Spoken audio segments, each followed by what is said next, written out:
नमस्कार मंडळी, स्वागत आहे तुम्हा सर्वांचं. तर मंडळी, डिसेंबर महिना सुरू झालेला आहे आणि त्याच डिसेंबर महिन्याच्या निमित्ताने आपण बघणार आहोत मार्गदर्शन.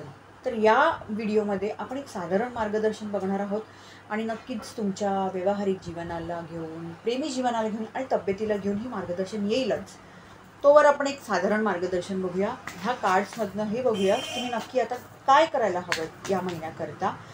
थोडे बोल्ड मेसेजेस आहेत, हे आधीच सांगून ठेवते. तर बघूया काय येत आहे.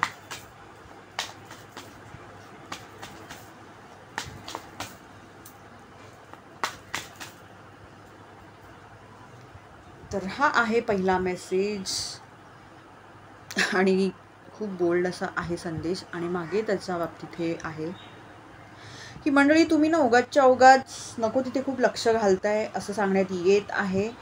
तर नका फार ठिकाणी लक्ष देऊ हेच सांगण्यात येत आहे. दुसरा अजून एक संदेश घेऊया आपण. कुठलं तरी एक प्रकरण आहे जे खरंच काहीतरी घडणार आहे आणि मागे संदेश आहे. तर काहीतरी घडायची शक्यता आहे. तर तुमची अशी लोक जी तुमच्यावरती विश्वास ठेवतात त्यांना नक्कीच जमा करा, गोळा करून ठेवा, त्यांना विश्वासात घेऊन ठेवा हेच सांगण्यात येत आहे. ही साधारण एक रीडिंग आहे. मेजर आर्काना डेकमधनं बघूया टॅरोच्या की काय येत आहे नक्की. चला बघूया.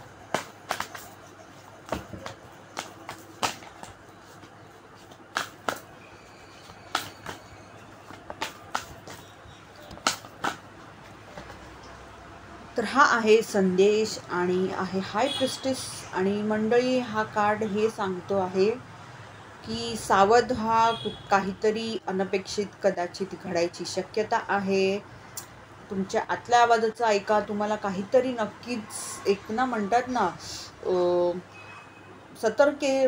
म्हणजे ना वॉर्निंग मिळत आहे कसली तरी. तर त्या ठिकाणी लक्ष द्या हेच सांगण्यात येत आहे. तुमचा जो अजना चक्र आहे, ज्याला थर्ड आय चक्र म्हणतात, त्याच्यावर पण काम करा हे आहे. कारण बऱ्याचदा कदाचित तुम्ही तुमच्या आतल्या आवाजाचं ऐकत नाही आणि खूप काहीतरी मोठ्या इश्यूमध्ये येऊन पडता, हेही होत असेल. तर हेच तुम्हाला सांगण्यात येत आहे. हे बघा, हेही तुम्हाला इथे हा एक राक्षस दिसत आहे. तर हे सगळं एकूण पाहता हेच दिसत आहे की जरा सांभाळून जपून स्वतःवरती काम करा मंडळी. उगाचच्या उगाच नको त्या म्हणतात ना लफड्यात पडू नका, भानगडीत पडू नका हेच सांगण्यात येत आहे. अर्थात ही एक साधारण रीडिंग आहे, सगळ्यांशीच ही संबंधित होईल असं नाही आहे. ही काही जणांकरता नक्कीच त्यांना ही जुळली जाईल हे सांगेन. तर पुढच्या रीडिंगमध्ये आपण बघूया तुमच्या व्यावहारिक मार्गदर्शनाला घेऊन काय येत आहे वगैरे बघूया. तोपर्यंत धन्यवाद.